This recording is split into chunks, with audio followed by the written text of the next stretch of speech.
So, I have just got done watching the 4th episode of the final and 11th season of my favourite show of all time, The Walking Dead. So, and this episode, in my opinion, it was pretty, decent, I will admit that, but had a couple of, pretty disturbing moments in my opinion, but yeah, we're going to get to why, so yeah. Join me, Lucas Prime, as I review The Walking Dead Series 11, Episode 4, titled Rendition.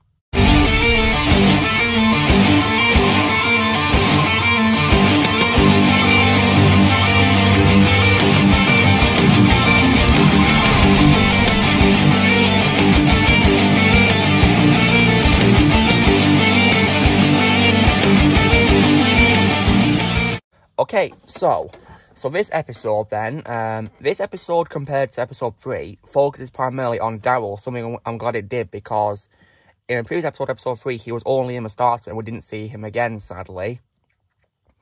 Whereas in this, he's actually the only, main character to appear in the episode. The others are like, guest characters and also like new series regulars introduced in this episode, so yeah. So, this episode picks off where the previous one left off, but this time it's from Daryl's point of view. So after running away from where Maggie's direction was in the previous episode, he takes down a few Reapers, but then he ends up having a one-on-one scuffle with one of them, and his dog intervenes and bites the Reaper's leg, but the Reaper grabs the dog and he tosses the dog aside. We didn't see what happened to the dog, but then another come up to, and they surround Daryl, but eventually Daryl is able to distract them and he bails out in time, so yeah. And then after this, luckily the dog is alive and well, he's not being killed, but he's been separated from Daryl. Then we see a Reaper getting hold of the dog, or reunited with it, and you'll get to why it's reunited. And it uses the dog's barking to lure Daryl, who is getting a walker disguised from some guts of a dead walker. Which, I mean, that scene was pretty gruesome, where, he was, pretty disturbing how he used the guts, yeah. So disgusting. Oh, man, a lot of Series 1. And the barking works, and Daryl approaches to find the dog is with this Reaper. He demands the dog back, but the Reaper then takes off the mask, and it's revealed to be none other than Leah.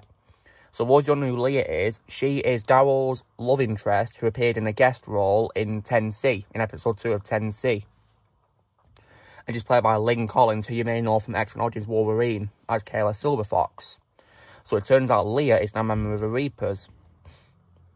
And unfortunately for Daryl, it seems their romance has died because she is against him, and then more Reapers come up and then they capture him and take him back to their base, where this is a pretty disturbing moment, guys, where they interrogate him about, his group, and they torture him using waterboarding, which is where basically they covered him with a towel and poured water on him to simulate drowning. That was very disturbing, in my opinion. Leah calls these people her family as well, and she demands to know about Daryl's family, who he told her about. And she suspects it might be Maggie's group after seeing them. But Daryl doesn't want to get his group into trouble, so he lies to her. Because he's trying to stay loyal to his group, so I appreciate him doing that. Then after this, they then throw Daryl into a cage, and then we see another survivor from Maggie's group here has been captured as well, and he tries to ask Daryl about the others, but Daryl keeps up his charade by playing the relationship off as more than passing trade for food. So yeah, he's acting like he doesn't know him, which is quite clever in my opinion, but quite risky as well, yeah. Leah is then whisked away with news that they found 2 members called Bossy and Michael Turner. And upon entering the room, she finds that Michael is laying dead with a man speaking in tongues over him. I think it might be some sort of, Christian person, because it looked like he was wearing, a dog collar and, like, reverend outfit or something. It sounded interesting. And then in comes someone who appears to be the leader of Reapers called Pope. A guy with glasses and a mustache, yeah. And the sight of Michael makes Pope angry, and he tells Leah and to make Maggie's group feel their wrath, as I quoted just, and I was quoting him. Leah then returns to Daryl with some sort of, you know, good cop routine where she explains that Michael's one of her brothers in arms. They served in the military together before going private under Pope. And she says that Michael's death marks the first time she's lost someone close to her in a long time. Before then saying, well, except maybe for you. So it looks like maybe she still has some sort of romantic, you know, connection to Daryl, maybe. I don't know. Maybe. This then makes them talk about their breakup, where Daryl admits he left because he was scared of letting go. After Leah claims that she still cares about him and to save him she needs information, even if it's small. But then after that, Daryl, still saying he's an outsider, then admits that the group's leader is a woman. He is of course referring to Maggie Lubley. I don't think he mentioned her by name. He also says there's a tall, skinny guy that, as I quote, never shuts up, and a priest with a shotgun, so I could assume he's talking about Negan and Father Gabriel. Leah then reports back to Pope, who has a go at her for wasting time with her old boyfriend, yeah. So it seems that she must have told Pope all about her, you know, about her romance with Daryl back in 10C. Leah, however, remains adamant that Daryl is useful and trustworthy. And she says that her feelings for Daryl ended when the relationship ended. But Pope doesn't seem convinced of the things, but agrees to meet Daryl for proof of his worthiness. And Daryl is still in the cabin waiting Pope's arrival, and Leah enters and unties him. She tells him to follow her lead, but then all of a sudden, someone pours gasoline beneath the door and starts a fire. So they lock them in the cabin and start a fire, which spreads rapidly. The room fills with smoke and they have trouble breathing, but luckily, Daryl is able to break through a window that's been barricaded and he's able to escape with Leah. But to his surprise, they are all met by the Reapers outside, including Pope. Then Leah steps over to their side,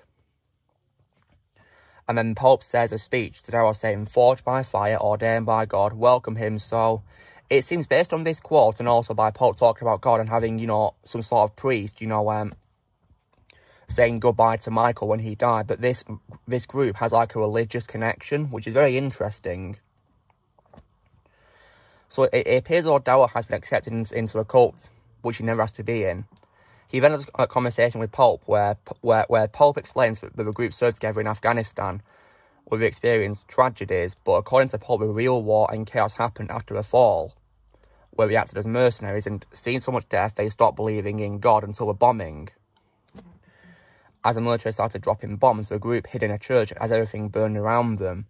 But come morning, they all made it unscathed. After the bombing, the incident reinstated their belief in God and inspired Daryl's trial by fire.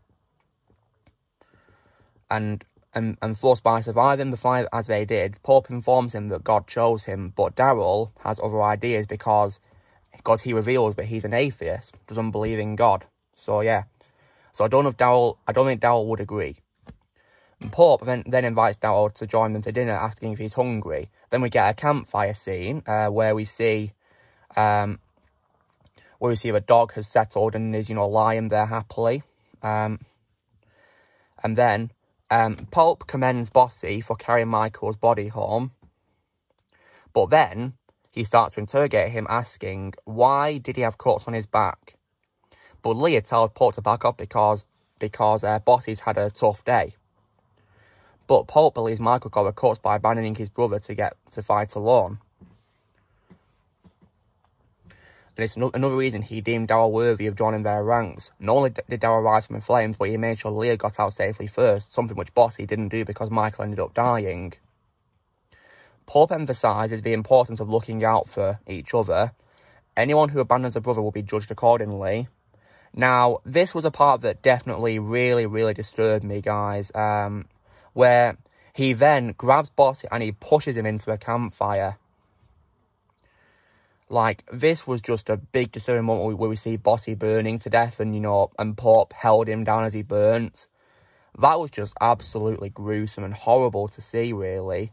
Like, I couldn't believe it, and it also reminded me a lot of that time in Series 7 episode, I think it was episode 11, I think, in Series 7, where Eugene witnessed Negan throwing Dr. Carson into a furnace, which was definitely a disturbing moment. And this one is definitely no exception, because it was disturbing again, really. Like, goodness me, it was brutal. Like, I couldn't believe he did it again after what happened in Series 7. It was just, you know, shocking in my opinion, and really, really disturbing. And then after this, I think that's when the episode ended, I think, yeah, if I remember correctly. So yeah, it ended with, you know, them witnessing the body burning. And yeah. And this also brings attention to something that Negan discovered in Hunted, where he saw a burnt body on a tree. And he had a cross on it labelled Judas, which raises questions what exactly the person had done to get this punishment of burning. But one thing is for certain, the Pope doesn't shy away from murder or torture, even when it comes to his own people. So yeah, it seems this villain, Pope, is even willing to kill his own people if he has to. So yeah. But still, the burning scene and also the gut scene at the beginning, that was just, you know, pretty brutal in my opinion. But yeah, it was pretty surprising to see Leah return though. I thought she was just a one-off guest character, but nope, she's now part of, you know, the new villains. But now, because Daryl's joined them, you know, I doubt he will be with them full time, because if you guys remember in Series 4, when, you know, Daryl joined Joe's group in the second half of Series 4, when he was ordered, you know, to kill Rick, Michonne and Carl with them, you know, to fight them, he refused and he turned on them, yeah. And he helped Rick, Carl and Michonne kill them. So it's making me think if they find Maggie's group and he's with them, he'll probably turn his back on the Reapers and rejoin Maggie's group. Because I doubt he will betray them like that. You know, it's not in Daryl's nature, in my opinion. But yeah, we'll see what happens in the next episodes, of course. Because after this, episode 4, we've got 4 episodes left of this first block, yeah, of 11A. Then we'll have a break, but then it'll be 11B. And yeah. All in all, though, guys, this episode was pretty decent, in my opinion. I think it was better than the previous one, in my opinion, because the previous episode I didn't really like that much, but this one I did like. It was pretty decent. We've got new characters introduced and return of Leah, very unexpected. But yeah, next week I'll watch episode 5. So, you know, drill, guys. Be sure to give this video a like. Also, be sure to leave in the comments what you guys thought of today's episode titled Rendition of The Walking Dead's final season. Also, be sure to join the team plan by pressing subscribe for more videos going in the future, and I'll see you all later.